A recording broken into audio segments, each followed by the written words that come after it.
Multiple sclerosis can't erase strength I find in stories I share. Join me friends, I know you can. Hi guys, welcome you back to my channel Exploring MS. Currently I am at India Habitat Center, which is in Delhi, and what is happening here is the Multiple Sclerosis Society of India, the Delhi chapter, they have organized a seminar on navigating life with multiple sclerosis, and they have invited more than 20 prominent neurologists from across India. So the registration is going on and I'm really excited to see what unfolds. Together we rise, through the lows up to the skies. Hit subscribe and come along. Your support, it makes me strong.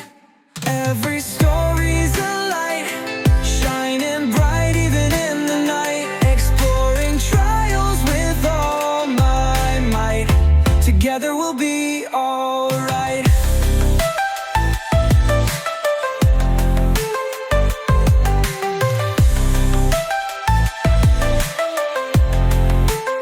It's very tightly packed with information also. This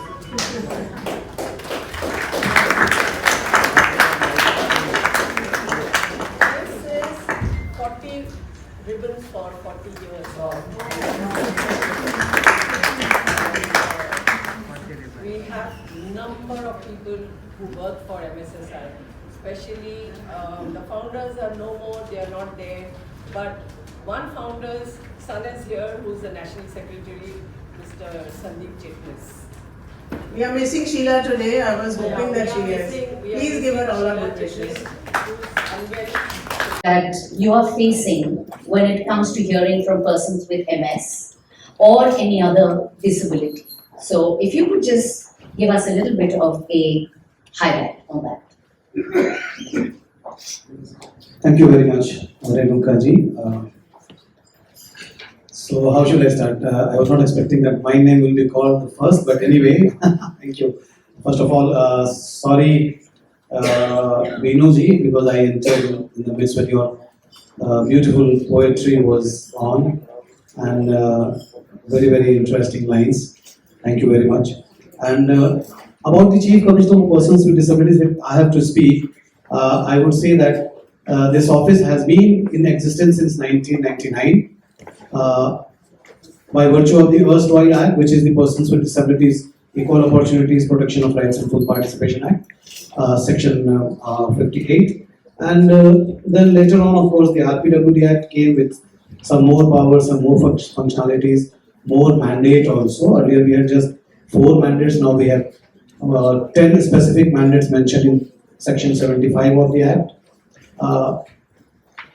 One of the mandates is to see that, to monitor that the provisions of the RPWD Act are implemented across not only government establishment but also in private establishment. That's, I think, one of the most classical symptoms, which is generally a symptom which heralds most of these disorders. And the 3 common disorders that a clinician at that time, after he's decided that this is not related to retina or not related to a vascular supply, is to differentiate between MS, NMOSD and MOGA. And I think these terms are frequently spoken with the patients when we are trying to make them understand what is our concern. I think as an optic neuritis, as a single symptom, as a clinician, I have to think of all the possibilities. So when I look at the presentation, I look at the age, I look at the gender, I look at the evolution, then I decide on a series of investigations that will help me discern the diagnosis.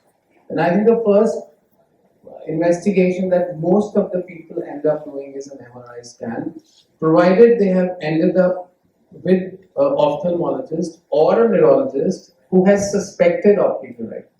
Because we have seen the gap there also. So you want to tell the patients that, nowadays, if you really want to diagnose, you need tests. That is one barrier, that getting more tests. You asking the patient that, okay, you need to do MRI, you need to do bloods, you need to do a CSF.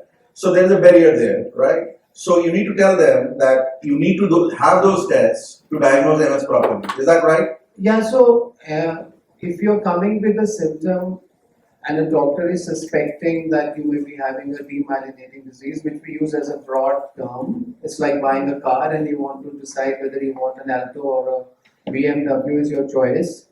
But so when we talk about demyelination, then the downstream differential diagnosis is extremely necessary.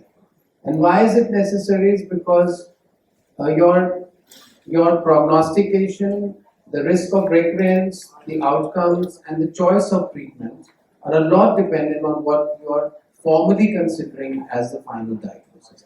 Sometimes it happens that you have an event and everything is normal. Your MRI can be also normal, your blood test can also be normal, your CSF is also normal. So in that scenario, the doctor will discuss with you about a follow-up plan or a treatment plan based on what he best thinks that you may still be having. So doing these formal investigations are necessary and they are required to reach a proper diagnosis. Correct. When we say, just for the convenience of people, it is rituximab, Ocrevus, Ofatumumab. These are the three which are easily available in the country and we use them frequently. I don't think there is any comparison which says this is better or that is better. They're all efficacious. The question is of choosing it for the right person. Now, rituximab happens to be cheaper and there are biosimilars, so it becomes cheaper. Whereas Ocrevus and Ofatumumab, which are the other two drugs, are expensive. Now, I think they are efficacious and they should be tried in all patients who have highly active disease. In fact, anyone who is having frequent episodes of relapse, remission, they should be exhibited to this drug, cost not being the issue.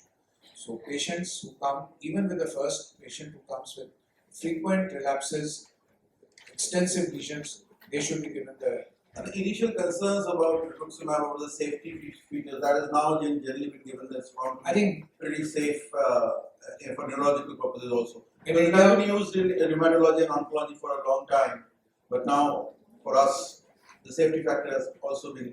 in India, most of us are using it and it is quite efficient and safe. Right.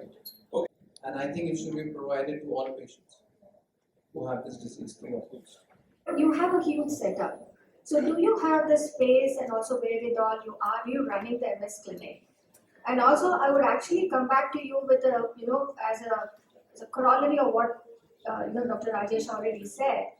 Is there a way that we can define and design a standardized referral protocol, which can be actually given to the MSSI, and, to just harmonize that, when you're talking about 12,000 patients there and you're 4,500 patients in the registry, and I'm sure it is double as 12,000 who are somewhere else, who are lost, and then they come with a disability, and then there is a hopelessness, and then we have an age limit, we also have a disability limit, and we have an infections and disability limit where you can't just go any further in terms of trying to manage. There is hope always, but the hope diminishes. So how do we prevent that? Three things, ma'am. An answer from the referral thing. See, referral is not about, say, MSSI or some body telling somebody what to do. If we try to do, the referral will never happen. Right? Referral is about having synergy between people in a place. Now, you cannot have a referral standardization across the country unless the country has uniform healthcare policy, which doesn't exist, and is unlikely to exist in near future. Now, suppose I have to build a referral practice, or Laura has to build a referral practice, then it is the synergy between the ophthalmologist of my city. So, they are the people who are going to send it to me, and me, or the neurologist of my city, which will lead to a standardized referral practice. It is the understanding between them and us that if this is a patient, I will do this part of the job.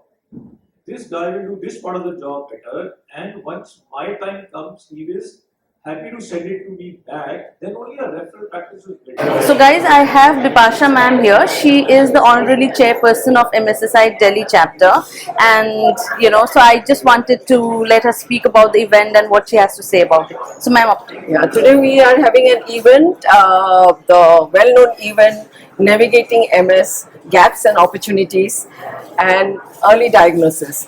This is the event about it is all about MS for World MS Day and 40th anniversary of Multiple Sclerosis Society of India.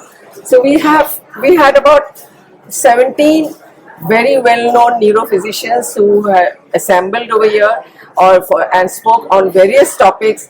We tried to take everything together, and the disability commissioner was there, insurance people were there, so that MS people get insurance coverage, and in the disability sector also they get all the UDID certificates and accessibility, all those things. We tried to cover everything. I'm sure everybody will benefit from this. There was a rehab session in the morning which went off very well, and it enlightened our ideas about rehab. And as you know, MSSI runs a MS rehab physiotherapist team. Yeah, Thank you very much. it was really nice actually. I must say that we've come to the end of it, and it was really helpful. Thank you so much for it. Thank you. So yes, it was a really good event and the seminar which MSSI had, organized. And for those of the people in India who is not a part of MSSI society till now, I would definitely, suggest that all of you be a part of it. I will drop the email ID of Bipasha ma'am in the description below, and you can get in touch, or you can go to the MSSI society website also, where you'll find all the details, and you could be a part of it, and it's really beneficial. That's what I would say.